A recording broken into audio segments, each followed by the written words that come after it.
Father Edward Looney. Welcome to Power and Witness, and your second appearance here on our podcast. And you are a Mariologist. You have a degree in Mariology, is that right? Yeah. So I typically don't tell people I'm a Mariologist. That's what people call me, refer to me as. I usually use the distinction of Marian theologian because, my STL is in systematic theology, and I focused all my study, really, all my research on topics of Marian theology, but I didn't formally study Mariology in itself. So yeah, just kind of a specialty in Marian theology, if you will. And where did you study at? So I was a student at Mundelein Seminary for, my 4 years of major seminary. Bishop Barron was my rector for 3 years. And then I had started the STL program, which is just licentiate and sacred theology. Started it while I was a seminarian, but then being sent to a parish, you don't really finish it. But then I was invited to finish it during the summers by my diocese. They said, why don't you go to school 5 days a week and then drive back 3 hours and say Mass on the weekend and then drive back and go back to school for the week? So I did that for 2 summers. And, the third summer, I was really grateful to have summer back, But I wrote my thesis actually on the Assumption theology of the Cistercians. So St. Bernard of Clairvaux and St. Aelred of Ravoux. Oh, wow. And we were just talking about Bernard of Clairvaux because we have some sisters in Troyes, France, and his body is there at the cathedral in Troyes, France. I don't know. Yeah, I don't know that, but now that I know that I want to go there. Maybe the next time I'm in Lourdes, I will make a trip over there. It's my understanding that where Bernard was, I think the old convent in the old monastery in Clairvaux is like a prison now or something like that. So it's no longer used for religious purposes or anything like that. But yeah, I've had a long time fascination with Bernard of Clairvaux, and really it goes back to his Marian theology and just reading the things that he wrote about Mary. And every priest during the season of Advent in the office of readings reads one of those passages, the Super Missus Est homily, where he's writing about the Annunciation, the whole world waiting for Mary to say yes. And that was my first encounter really with Bernard, and I want to read everything he's written. I haven't made my way through the Song of Songs sermons yet, but that's next on my list. Just great fascination with him. Father Raymond de Souza wrote an article on the eclipse with an analogy to that waiting period that Bernard. Oh, sure. Yeah, that she was, for a moment, all of creation awaits her fiat, right? And so the eclipse is like an image of that because it's blocking the sun. It's blocking the rays of the sun from coming into the world, until she says yes. Oh, that's interesting. Yeah. And there's, another because it fell on the Annunciation. That's right. Yeah, the April 8th transfer. Mm-hmm.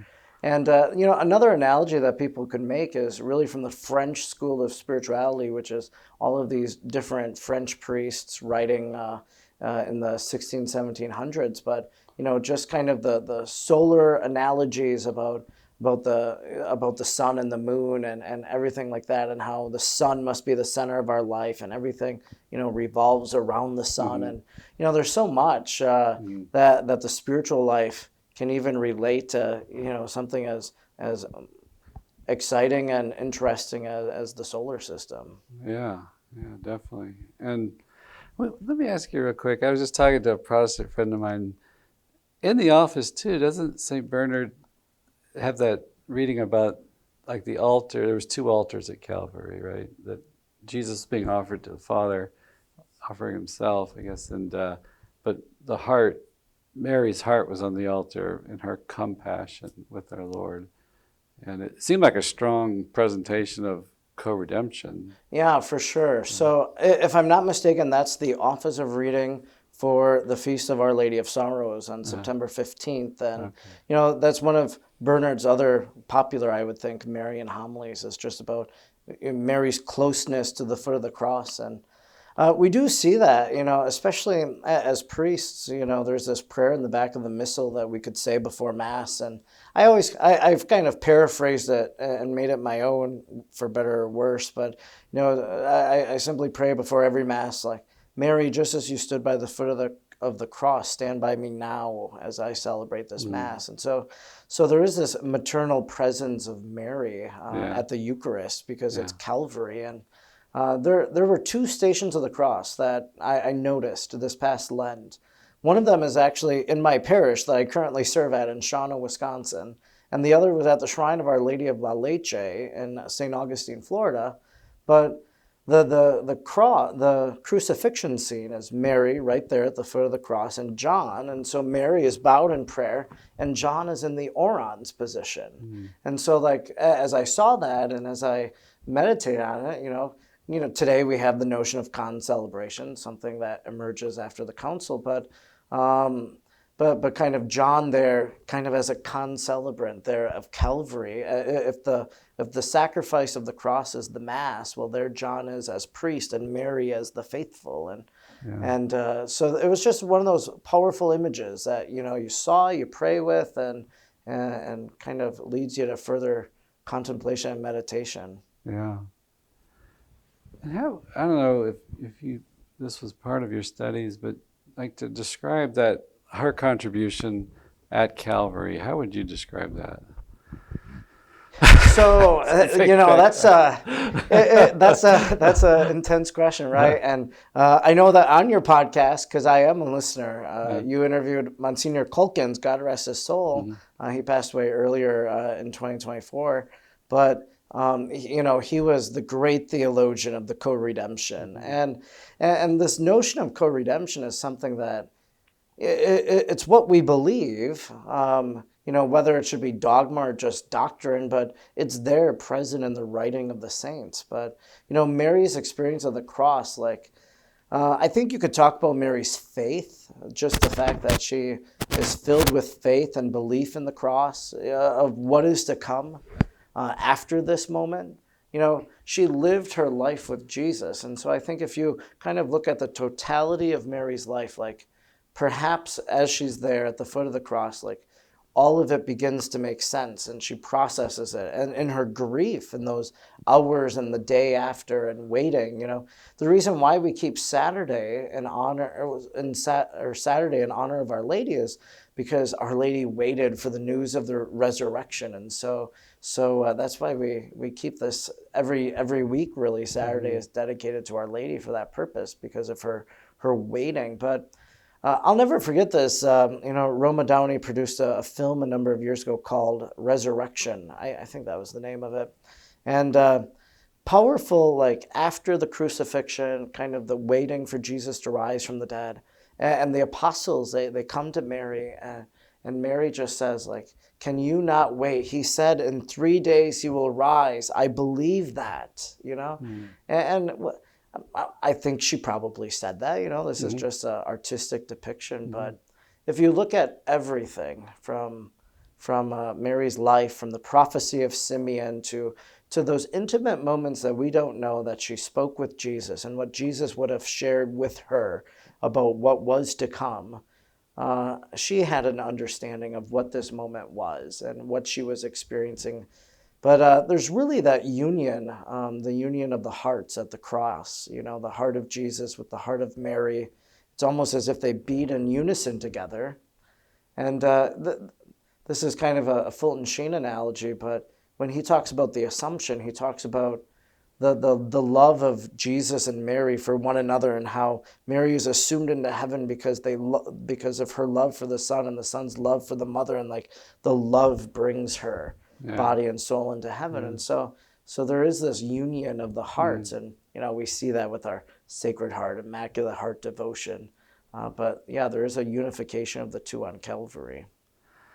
Yeah, and I think, as a mother, we've all seen that, the suffering of a mother when their children are suffering.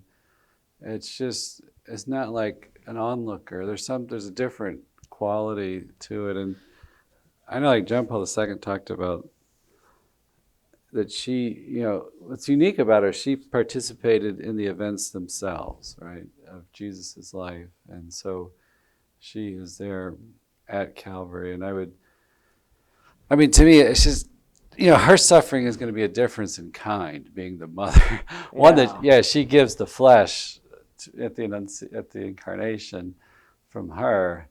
So it's like objectively, right? She's contributing there. And that suffering on Calvary. I just was talking to a Protestant friend that he became Catholic, and he still, and it's very complex. I remember listening to Scott Hama podcast saying it's going to take centuries to unpack all this, our co-redemption stuff, to explain it, I guess, even more fully.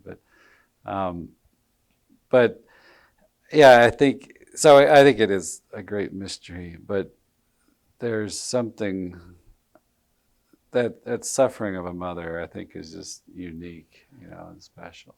And then, we think about co-redemption, and when we think about any of these Marian dogmas, well, what does this mean for us? We say this about Mary, but then obviously it has meaning for the faithful. So, the assumption of Our Lady, like being assumed body and soul into heaven, well, for us it means that she, who is the first member of the body of Christ, that God has done this for her, and so we anticipate what has already happened for her will one day happen for us in the final resurrection of the body. Yeah. So it's this kind of anticipated for us, and so there's meaning there. So then, I think if you look at co-redemption, well, what's that translate in the life of the faithful? Well, it means that if Mary stood at the foot of the cross and understands the suffering of Jesus, well, then Mary stands by us in our suffering, and she looks at us as her child, and she sees our suffering, and she's able to commiserate with us and to really intercede then even in a greater way. So I think co-redemption can speak to the maternal presence in our own life then. Yeah, that's a great point. And I know, I heard Dr. Mervali talk about, it could all be placed under her title, Mother of the Church, the Advocate, Mediatrix of all Graces, Co-Redemption. And it's like, it's about us, it's like how she is, her role in, as you say, interceding for us and standing at the foot of our cross. And out of that event, right, that's what I was telling my friend. I was like, he says, behold your mother. She has, she appears in the gospel in different places, but it gives significance because there is relatively few places. And there at Calvary, that's like a pretty high point in salvation there, the highest point of our redemption. And he says, behold your mother. He's giving her to us to be our mother. So those are great points. But let's talk about your new book, Places of Grace. I love the title. I've been on, obviously many pilgrimages with groups and things, and I've come to realize I try to remind people that, God has anointed places, be special places of grace for us, that we can receive grace. Is that the idea here? Yeah, that's exactly right. And so there's a few different, anecdotes I could share, but, some of the places, the shrines that we have in the church today, they have special graces associated with them. So my favorite Marian shrine in the United States, is in Champion, Wisconsin, which might shock people since I live in Wisconsin and have kind of reflected theologically about the apparition. But I love the shrine of Our Lady of La Leche down in St. Augustine, Florida. And that shrine, it's the first Marian shrine, so it's the oldest Marian shrine in the United States. But there's a grace that's associated with that place. And the grace is couples praying for the grace of fertility and conception. And so sometimes the shrines really have a particular grace that people will flock there for. So couples who are struggling to conceive, they might go to Our Lady of La Leche praying for that grace, praying in that chapel. For me, I go to St. Augustine once a year simply to pray for that intention, to bring people I know in prayer there. I actually recently had the opportunity to celebrate with a family. They had a birth and a baptism, and that couple and I and their family, we went to St. Augustine together. I said Mass there. We prayed the Rosary. I witnessed their marriage a number of years ago. weren't conceiving, struggling with fertility. And but we went there, and they received that grace. They have their baby now, and so that's a grace that happens. But the other one that comes to mind is just the reality that a lot of people, they don't really understand the nature of holy places. And this, I've said this for a long time. You know, if someone goes to Champion, Wisconsin, they might not understand the whole story of what took place there, or they might miss something that's important. Or a friend of mine, they went to Holy Hill. They were from out of state, went to Holy Hill in Wisconsin. And I said, did you go to the St. Therese Chapel on the second level? They're like, no, didn't even know it was there. I love the St. Therese Chapel. They have stained glass windows telling the story of St. Therese's life from the story of a soul. So very profound. You know, and they miss it. They don't know everything about the place or whatever. But it really struck me when I was in Canterbury in England, in the, you know, what used to be a Roman Catholic cathedral, now the see of the Anglican Church. But that's where Thomas à Becket is martyred. And so there's a special spot there. There's like 3 swords that are there commemorating the spot. And like people would simply walk up to the spot, take their picture, and move on.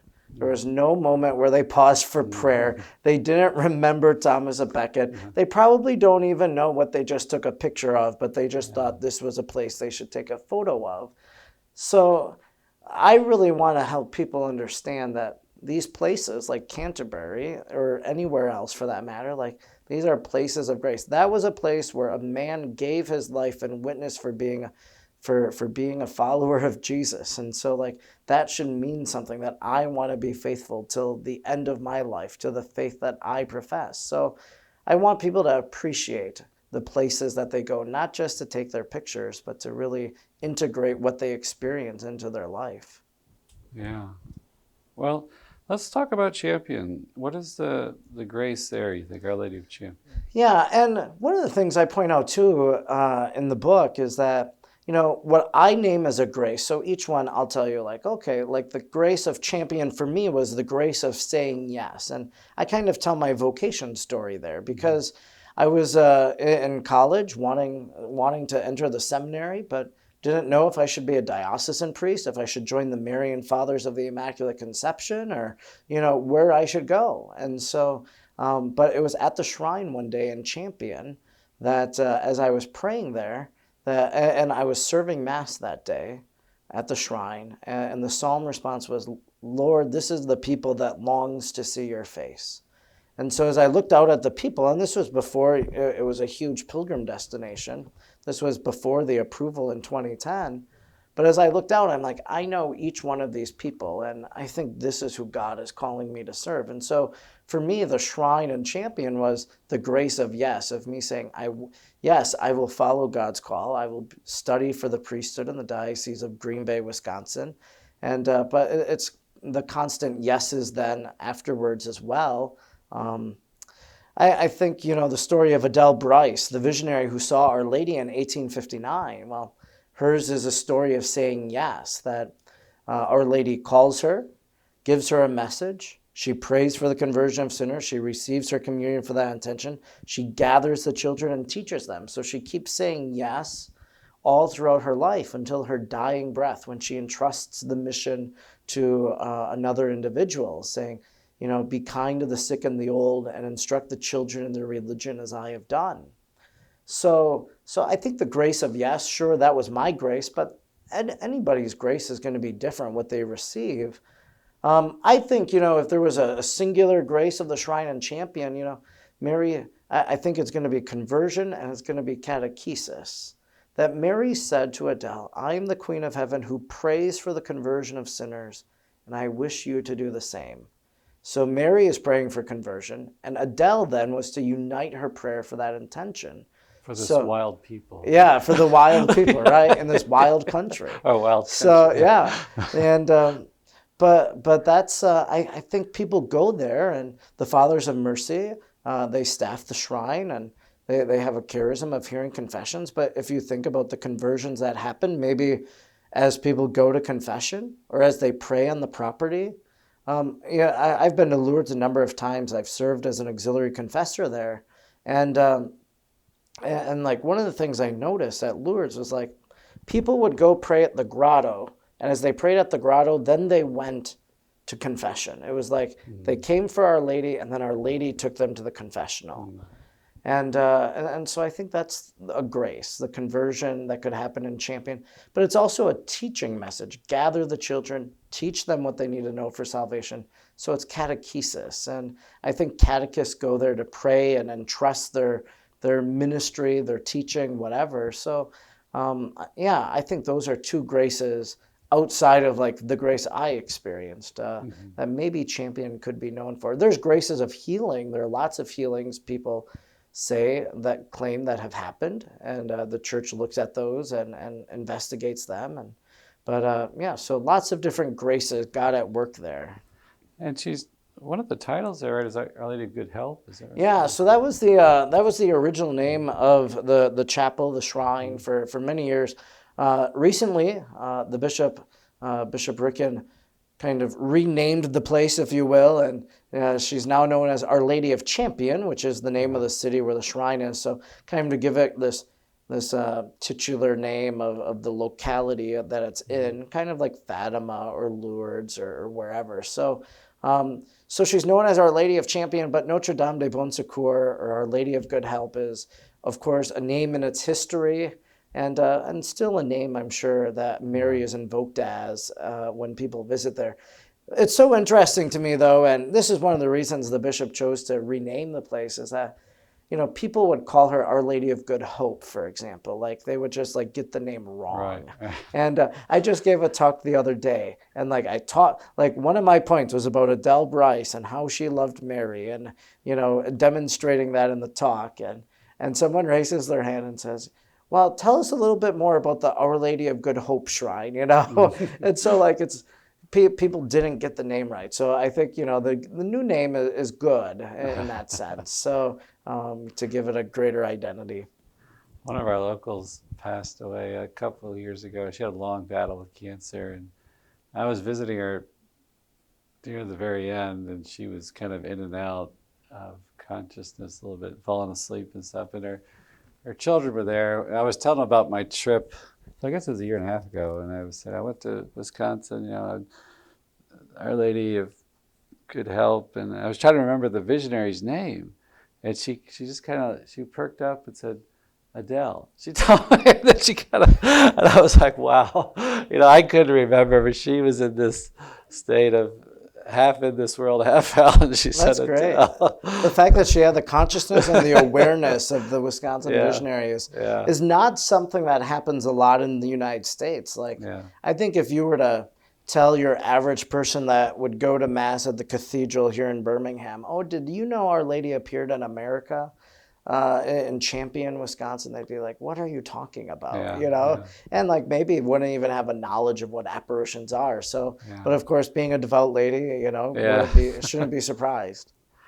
You got my attention in your book. You have one of your chapters on Zaragoza. Tell us about that story. Yeah, so that's a cute little story, right? And it's called The First Apparition of Our Lady, but it's really a bilocation. According to the legend. And essentially, you know, Mary is living her life in Nazareth or Jerusalem or Ephesus, wherever she was, you know, in the Holy Land with John, the beloved. And so all the disciples, they go out on their mission, and, you know, Thomas goes to India, and so St. James goes to Spain. And people today, they walk the way of St. James, the El Camino de Santiago, and so St. James is the apostle there, and he becomes discouraged. You know, Jesus says, go make disciples of all nations, baptizing them. And, well, probably James isn't making disciples. People aren't really open or receptive to hearing the message of the gospel and what Jesus taught and what he did and what he accomplished for them. And so he really becomes discouraged in his ministry. And so Our Lady has this knowledge, whether she saw this, you know, God allowed her to see it in a vision or something like that. But Our Lady then bilocates right where St. James is.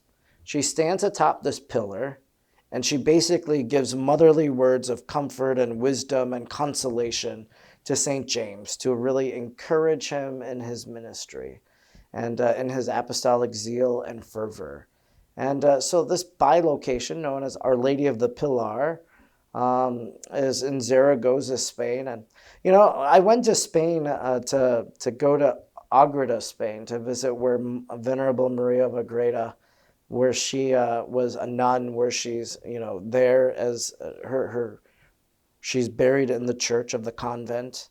And so that was the real purpose I went to Spain. But my friend, it was a nightmare, like, because I wasn't vaccinated fully, I couldn't go to, I couldn't fly into Spain. I had to fly into Portugal and drive into Spain and all these hoops. And so my friend's like, we should go to Zaragoza. I'm like, oh, yeah, that should have been on my radar, but it wasn't. But I was so glad we did. And it's actually in the cathedral. That's where the cathedral church is. Which is a tremendous, huge yeah, it's building. Huge. And then you have like the Our Lady of the Pillar section, and then you have like the old cathedral, and then you have the new cathedral. It's all, it's pretty expansive, but and there's a little spot too in the place where the pillar is exposed, and you can actually go and touch it. And most people miss it because like they don't draw attention to it. But if you're in the know, you know. And so wasn't there something from the stone material? Was that from the Holy Land? I think so. Yeah. I think you're right. Yeah. And I know that Maria of Agreda, actually, in the Mystical City of God, she recounts this experience of Zaragoza, which I guess shouldn't be surprising since Agreda is like maybe an hour from Zaragoza. So she would have had knowledge of it. It probably was the area Marian shrine for her family when she was growing up. So I guess it's not a surprise that she would detail that, in her mystical revelation, she would write about that. So, but for me, when I went there, it was just, I was, it was at a time, I would say, like, I was discouraged for myself in the priesthood, discouraged by events that were happening, in the church, or discouraged by, the scandals, because that was right when I went there, was right around the whole McCarrick situation and everything like that. And so like I had lost a lot of hope in the church and priesthood and whatnot. And so like I just realized, I'm like, this is the devotion for priests. Like when you feel discouraged, pray to Our Lady of the Pillar, because that was her main purpose. It was to renew St. James in his apostolic zeal. So that was the grace that, I think is there in Zaragoza. And so you have all these people go there, and maybe they know the story of the bilocation, maybe they don't. But, if you go there, I would think it's a place where you pray for all the priests who are so important in your life, or are important in your life, and just to really entrust them to Mary as the mother of priests there. I know. I haven't been there, but one time I was visiting on a pilgrimage to St. James de Compostela, which is on the west side of the country, and this seemingly pretty secular tour guide is just telling a story, and told the story of Our Lady of the Pillar, and it just like went into my heart, just like I thought, this guy is James, right? He's the brother of John. I always confuse James the Less Greater, but he's the brother of John. He's discouraged.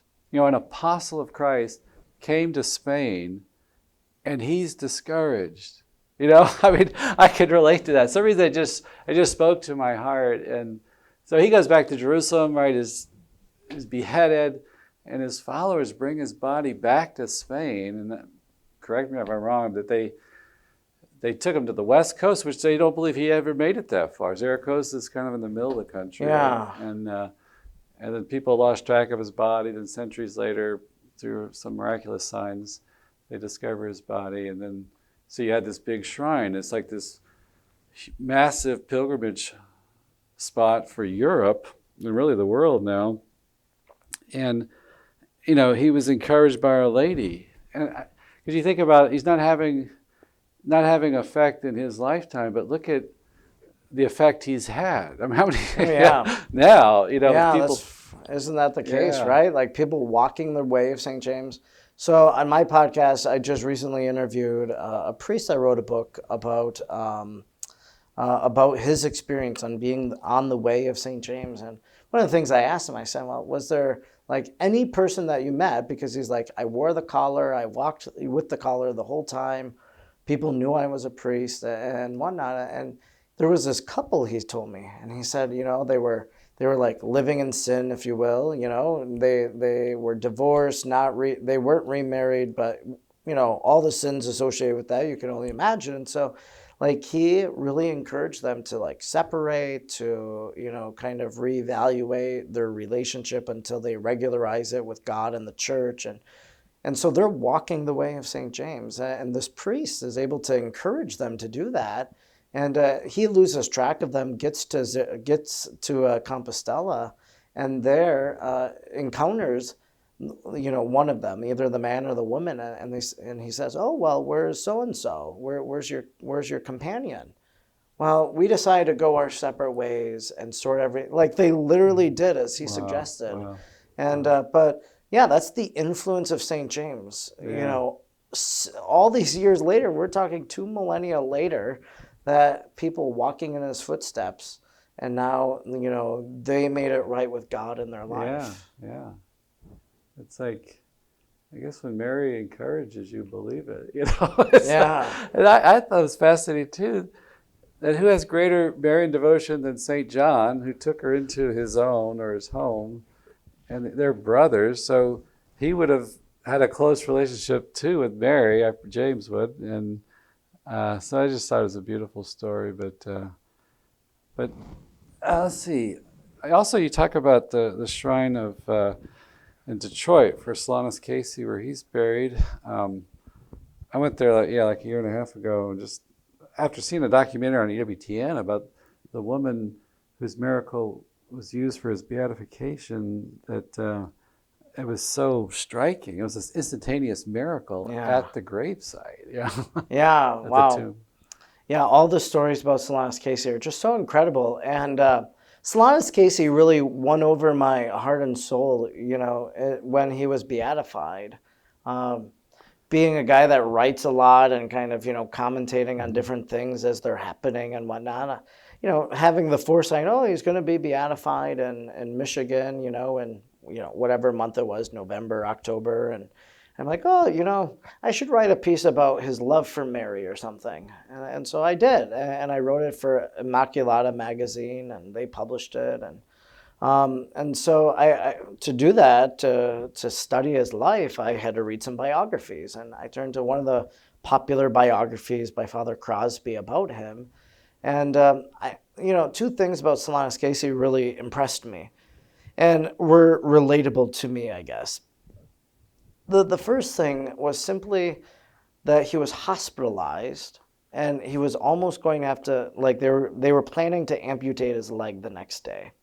And that really, as I read it, it like called out to me immediately. And I'm like, I need Solanus Casey to pray for my mom, because my mother was a severe diabetic, and she, had lots of toes amputated. And, it was only a matter of time till it was going to be the foot, and then it was going to be at the knee. Like they were just going up, And so I took Solanus Casey as the intercessor for my mother in that moment. And so I, every day I started praying, Solanus, please intercede for my mom that she'll never have her leg amputated, because I just knew she would not be a good amputee. I didn't know what her life would look like if she had to be confined to a wheelchair or anything like that. And so it was a sincere prayer out of concern for her. So I keep reading this biography, and I mentioned Maria of Agreda and how how I was in Spain for that purpose to visit her monastery. But she wrote these 4 volumes, 2,600 pages about the life of Jesus and Mary, called The Mystical City of God. And Solanus Casey had this huge devotion to the mystical city of God. He read it like 4 times in his life. He, when he was dying, they actually were reading it to him at his deathbed, and he was reciting it. Like he almost had it memorized. And so what it said too was that when people would come, so he would come to the door of the like he was the porter of the monastery. So, the people from the outside would come. They would maybe be begging or asking for counsel. He was the porter, and he would open the door and he'd pray with the people. And And then he would give them a copy of the Mystical City of God. He would say, take this and read this. That's a And big book. it is, yeah. So there's 4 volumes. And so like he would give them, I don't know, volume 1 or volume 2 or whatever and say, just read this. And so when people would come and like seek, prayers for, so-and-so is dying, can you pray for them? And he'd give them the Mystical City of God. They'd come back a week later and be like, they're really dying. They're not getting any better. And he'd be like, did you read from the Mystical City of God? And they're like, no. So they went home. He's dying. I don't have time to and read. they read it. They read the Mystical City of God, and the person would recover and get better. So I don't know why there was an efficacy with Solanus Casey and the Mystical City of God, but that began my devotion and my promotion of the Mystical City of God. Because what happened was I started praying for my mother, and I started reading every day from the Mystical City, like a page or 2. Mm-hmm. Well, a few months later, my mother actually passed away. And so some people would be like, oh, well, God didn't really hear your prayers. But I'm like, no. And that's what I preached at her funeral was like, God answered prayer. And I talked about other answered prayers. My mother was adopted. And so like my grandparents praying for a child that they could adopt. And then, this little child comes to them. And so that was an answered prayer. But then I shared my story about Solanus Casey praying that she would never have her leg amputated. And I said, well, in death, she never had her leg amputated. And so I saw that, as an answered prayer. And I stopped reading the Mystical City of God after that. Then I'm an only child, so I was like charged with selling her home, cleaning it out, all of this stuff. And I put it out on the market, and I'm not selling at all. I'm like, okay, well, let's pray to Solanus Casey. So I prayed to Solanus, and please help me sell this home. And I read from the Mystical, and within like a day or 2, it was sold. And so I went to Detroit as a pilgrimage of Thanksgiving at that time. I've been back a number of times since. I'm leading a bus group there this summer. The parish I was formerly assigned at, one of the former pastors was a Capuchin, and so knew Solanus personally, and was like in the same class as Solanus. So he had promoted devotion to Solanus Casey in that parish for many, many years as he was the pastor. So that's one of the reasons why I was taking this pilgrimage to this summer, was just to take some people from my past to go visit this place that was so near and dear to a priest that they respected and loved. So I think what's most interesting about Solanus Casey is, the fact that he is buried right, as you're entering into the church. So it's almost as if he's like the doorkeeper still of of the church to this day. That people will pray there and ask his intercession. They have the beautiful museum there too, recounting his life, and they actually have a volume of the Mystical City of God that he had written an inscription in. I didn't notice So yeah, it's a very beautiful place. I love going there, and I try to get there once a year. Actually, it's one of those like for me in Green Bay, I can hop on a flight, get to Detroit in 40 minutes. And so it's like I can do a leave in the morning, come back in the evening, pray at the shrine, So it's a quick thing. But I do that just because I owe a lot to Solanus Casey's prayers and intercession. And I feel like I've picked up his work too, because I read for 365 days, I did a daily reading of the Mystical City of God on a podcast for TAN Books. And so I feel like I picked up the torch and wanted to spread devotion to Venerable Maria as he was doing. Right. And what is like the recognition that work has been given? Has there been official? Yeah, so there's no like condemnation or anything of it, so that's a good thing, right? Like there's a book out there, I think it's called The Poem of the Man God, and like that has been de facto condemned by the church hierarchy. And so, but when it comes to the Mystical City of God, it's kind of open, I would think. Some people try to discredit it, I think, I think the same is true for Anne Catherine Emmerich in her biographies. Like they try to discredit her as the author, that, someone else who was writing it or something. So there's lots of controversies around it in terms of different schools of thought in the church. So, so you have Franciscans, which Maria of Agreda would have been affiliated with.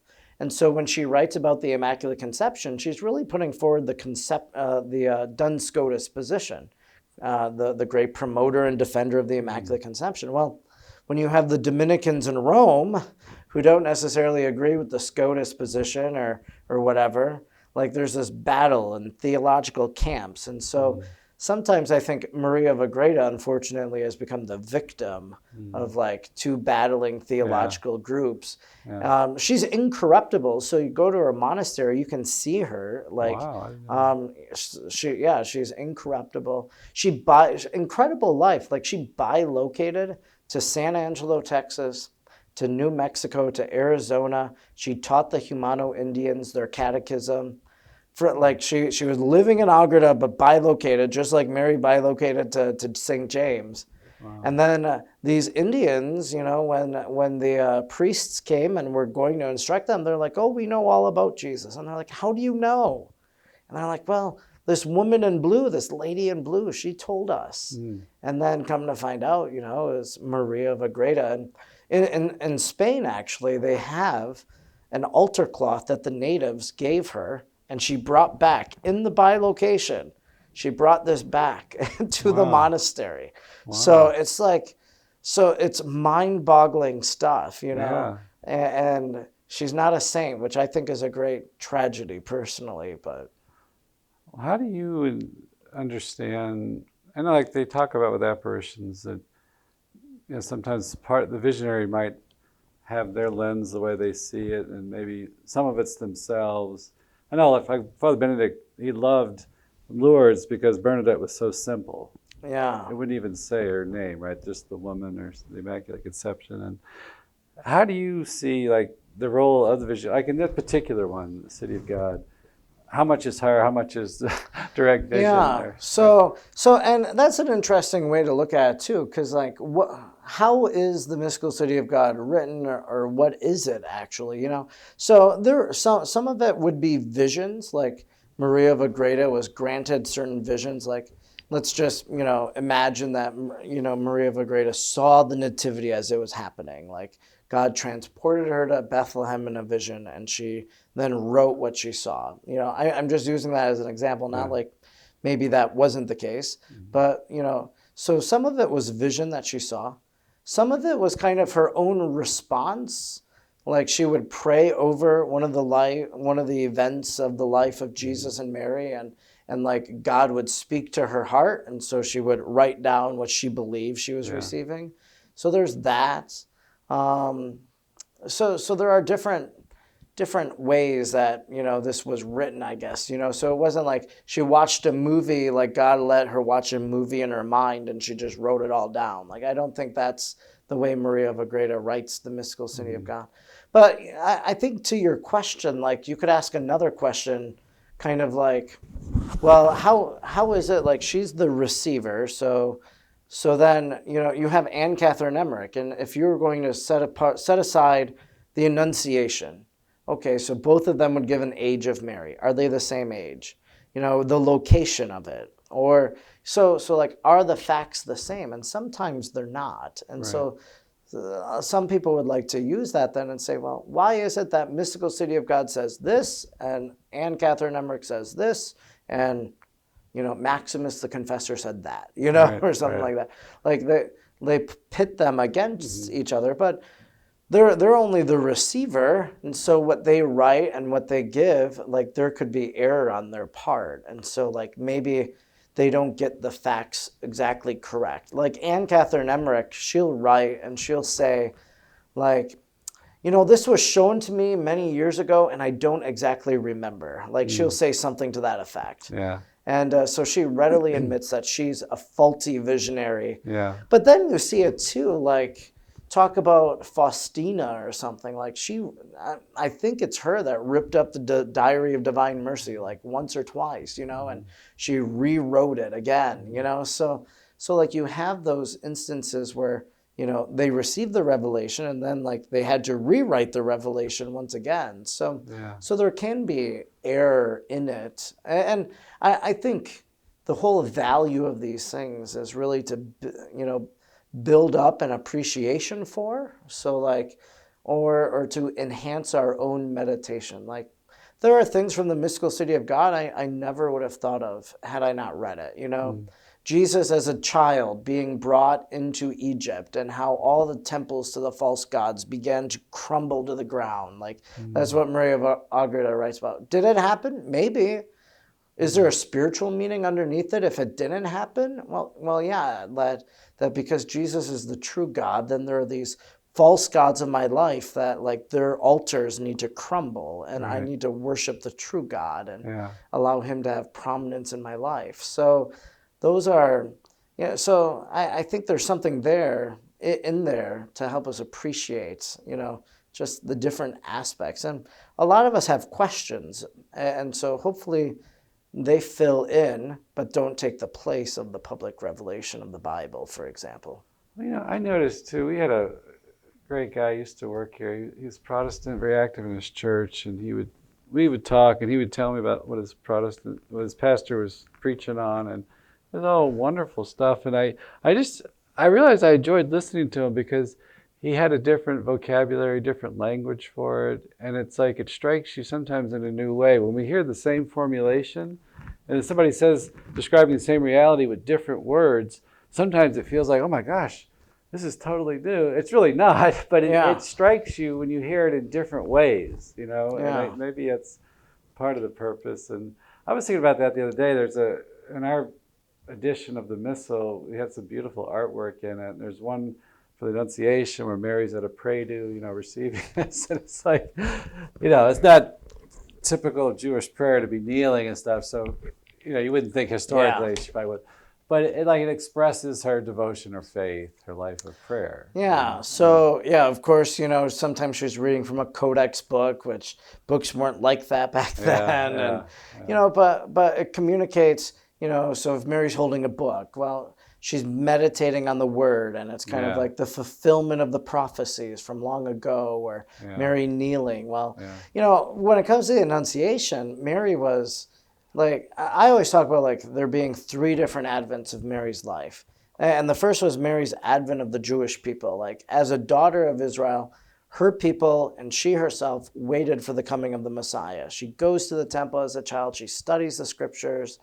And so she comes to know these prophecies. And so that advent comes to a close for Mary when she receives the angel's visit and the Annunciation. And so now she has this new advent, which is her 9-month pregnancy, waiting for the child to be born. And then her third advent, I often refer to, is her advent for heaven, that like once Jesus is ascended into heaven, like that's the next advent of waiting for her to have that full communion again with her son, to be united with him. But yeah, you can take like an image, as you said, like that, and it communicates something. You can go deeper with it. And is this what Mel Gibson used for the Passion? Yeah, so Mel Gibson used, to my knowledge, he used Anne Catherine Emmerich, but if you talk to the nuns in Agreda, they will tell you that he also used Mystical City of God. So, but I always heard it referred to as the Dolores Passion, which is volume 4 of Anne Catherine Emmerich's writings. Okay. But maybe he did have recourse, though, to the Mystical City. Well, somebody, I saw the movie, of course, but somebody pointed out later just, how Catholic and Marian it was. And I thought, wow, that's exactly right. I mean, I just kind of took it for granted. But you think about her presence in that film is huge, and that, if you drew that from one of these revelations, I mean, that's a deep truth that's being conveyed there. And, I don't know. I guess I thought how significant that film was. Oh, yeah, for sure. And Christians of all walks of life, Catholic or Lutheran, Methodist, Presbyterian, whatever, evangelical, like they were drawn to it. It wasn't just for Catholics. It was for all believers to meditate on the passion of Jesus. And I think when it comes to our Protestant brothers and sisters, like Christmas and manger scenes, like they're prominent. That's like the only sense of Marian devotion they have. But now, like, we're talking about this, and it's like, oh, well, if they were, drawn to the passion of the Christ through Mel Gibson, well, they saw the importance of Mary at the foot of Yeah. the cross. So like that should be another touch point of Mary for them if they were open and ready and willing to receive that. Yeah. I mean, just that scene, like where she's holding Jesus' body, and I think they pull out, and just her expression and everything. It's just so deep. I mean, there's just so much there. But let me ask you about Hansville. Shrine of the Most Blessed Sacrament, Mother Angelica built it in 99. And you wrote that it's a place of beauty. It's a The grace of beauty, right? Yeah. The fact that you can't or aren't supposed to take pictures in there, right? Like that's out of reverence for God and for His presence in the Blessed Sacrament. But boy, I grew up watching EWTN, and on my podcast the other week, I had the opportunity to interview Father Mitch What's the about name his of your book. podcast? Oh yeah, hey everybody, it's Father Edward. So that's the Okay. new name of it. Like it used to be called How They Love Mary, because I wrote a book of that name, and so it was like building up to that book. But I rebranded recently just to be more generic, like because I felt the Marian title was limiting. Yeah. And so, and since the rebrand, like listenership has been up. So I think like the name was holding back listenership. Okay. So, but Father Mitch and I were talking about his Isaiah commentary. And I told him at the end, I said, I grew up, when I was getting ready to go to school in the morning at 6:30 a.m., the Rosary from the Holy Land with Father Mitch was on, and I still have that image burned in my mind of Dormition Abbey and Mary, laid out there and whatnot from the fifth glorious mystery, or from the fourth glorious mystery. So like that's the value of EWTN. But of course too, having it on when I was a kid, like, my grandma watched it, whatever. And so like, I don't know, 3 o'clock not 3, I don't know what time on Sunday, but they have holy hours and it would be there with the nuns or you'd see Mother Angelica praying the rosary. And like, that was a place burned in my mind, in a sense that I hadn't been to, but it felt like once you get there, like you feel like you've been there because you've seen it so much through television. But yeah, I think it just communicates the beauty of the faith and all the gold, right? Like it just tells us that there's something important here. So the beauty of the place and the ornateness leads us to the central mystery that is communicated and celebrated there, the Mass and the Holy Eucharist and Christ present there. So I think it points to all that. I was really impressed too when I visited there. Just the way of the Eucharist, I think it's called, or Mother Angelica is like stations, the stations of the Eucharist. And I preached on that last year for the Corpus Christi feast day, just the different stations and whatnot of the Eucharist. And It's like typology from the Old Testament pointing to. And that's right. Yeah. So I just think it just shows the faith in such a powerful way. And I loved too the grotto of Our Lady of Lourdes, and that there at Hansville as well. Just you could sit there and you felt like you were in Lourdes too. Yeah, a beautiful river that surrounds. It's like a keyhole property that's surrounded by. It's like a peninsula with this river going around it, and they're starting to clear some of the brush away. You can walk along the river more. Yeah, it's just beautiful. If you're gonna take it one point further, I think not only is it beauty in the way the structure is built, and like you feel like you're in Little Italy almost. You drive into the property and you're like, where am I? Am I in Rome or Assisi or, Hansville? But you're Hansville. But like there's a beauty too in the fact that these nuns have given their life to God and that they've withdrawn from the world and that they pray in this monastery. And so there's a beauty in the life that they live too. So it's just it's simply not the beauty of the building, but it's also just the beauty of the church and that vocation in the church too. Yeah, I just recorded a reflection up there with other people about the shrine, and that was one of the things I was trying to say, the presence of the sisters. We had a really fun Italian priest. He was from Boston. He was a Dawson priest here in Birmingham. Very loud, very outspoken. He's a friend of our community. And he told the story, like, this is probably back in the 70s, that Mother had gone to his parish here in Birmingham. it was the Italian parish, and she said, "You all need to come see our little monastery here, because she had exposition here during the day, and said we have the Blessed Sacrament there." And this this Italian priest, he told us he wouldn't tell her anything, but he would get so angry. He said, "What do you think we have here?" And I used to tease him about it, decades later. Say, "I'm going up to the Blessed Sacrament." But I think part of it, though, what they do have special is the nuns. That is like a fullness of the church. And plus, just their presence is a mysterious source of grace. So they're praying and interceding for the church. So there's this mysterious fruitfulness to their life that's being awashed for all our visitors, all the people that come in prayer. It's like you're receiving grace that's coming from their life of devotion and everything. And I like that, completeness to the sign. And because again, like Mary at the foot of the cross, if we say that, it's complete, the redemption was complete there in himself, what Jesus has done, that act of redemption is completed. It's a representation at the Eucharist.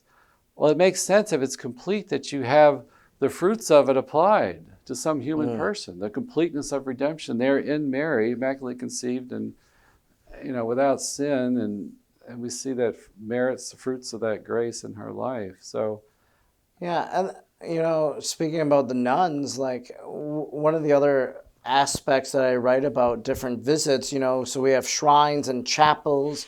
I talk about graves, so like you can visit Mother Angelica's grave when you're there and how powerful that is, to pray there.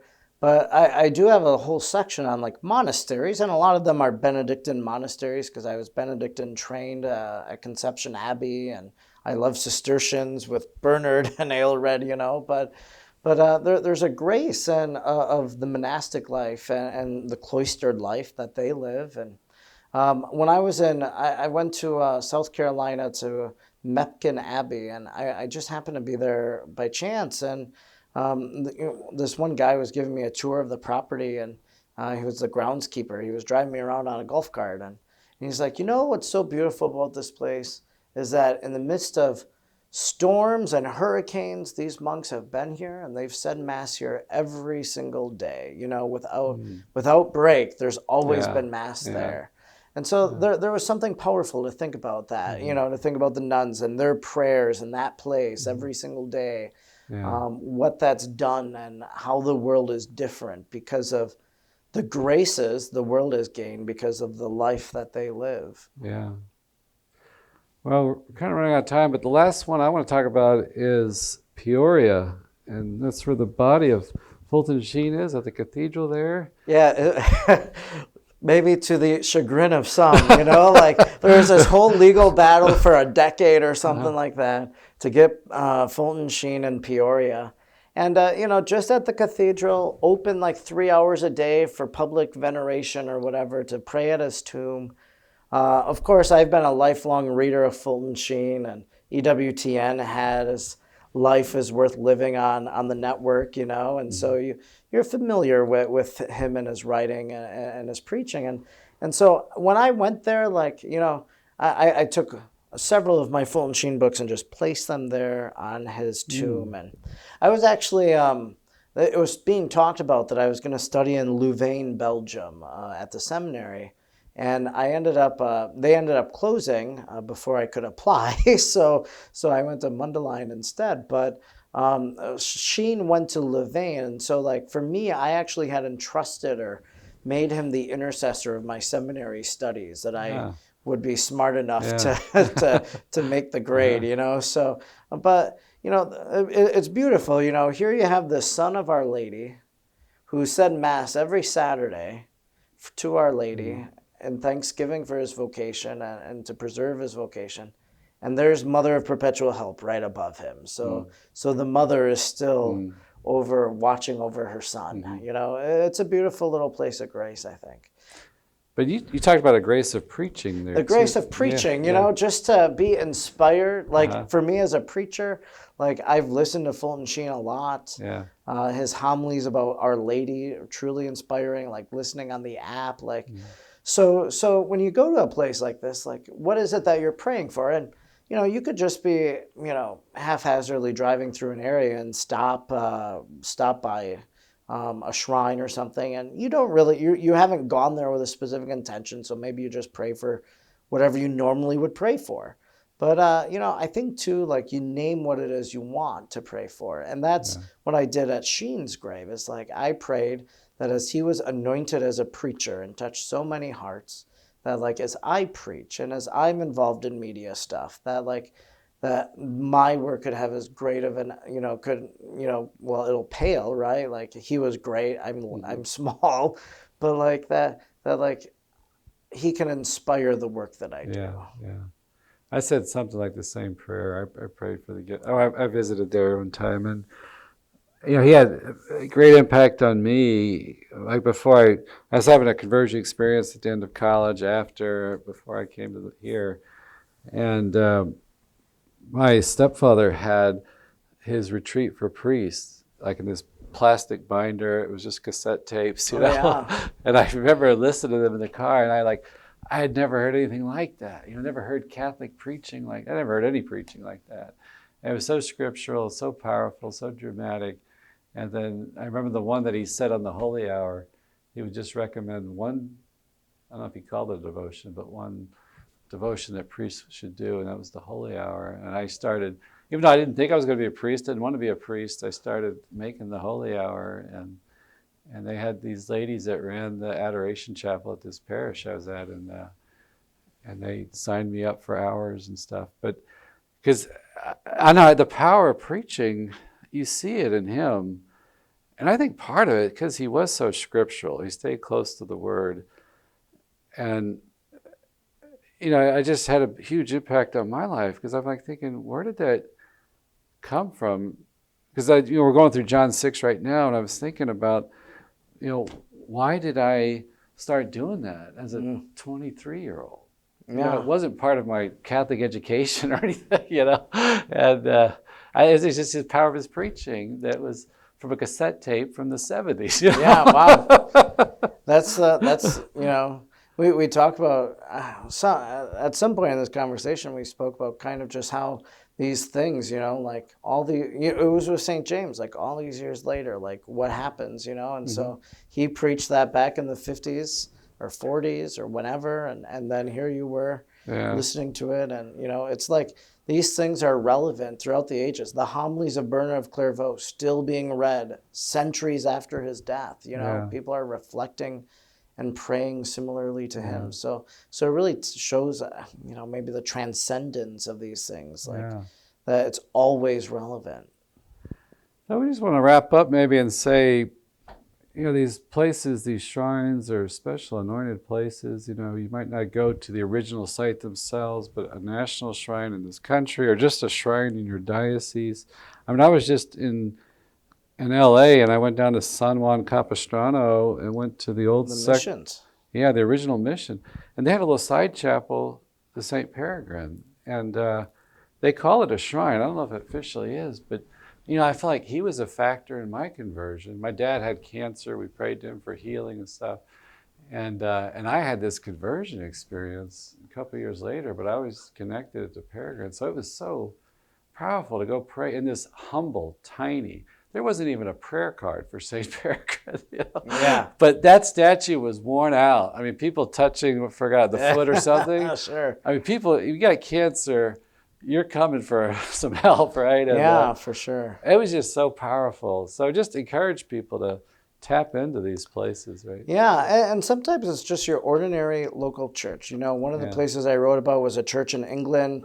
The grace of availability, a priest opened his church so that me and a friend could say mass there, So like you can have powerful experiences. You don't have to go to fancy places, but sometimes you do. But there's graces awaiting you no matter where you are. Yeah. Thank you, Father Edward Looney, so much. Ed Looney, I should say, right? For joining us. Keep up the good work, and look forward to the other projects you'll be working on. Yeah, well, thank you, Father. I appreciate it.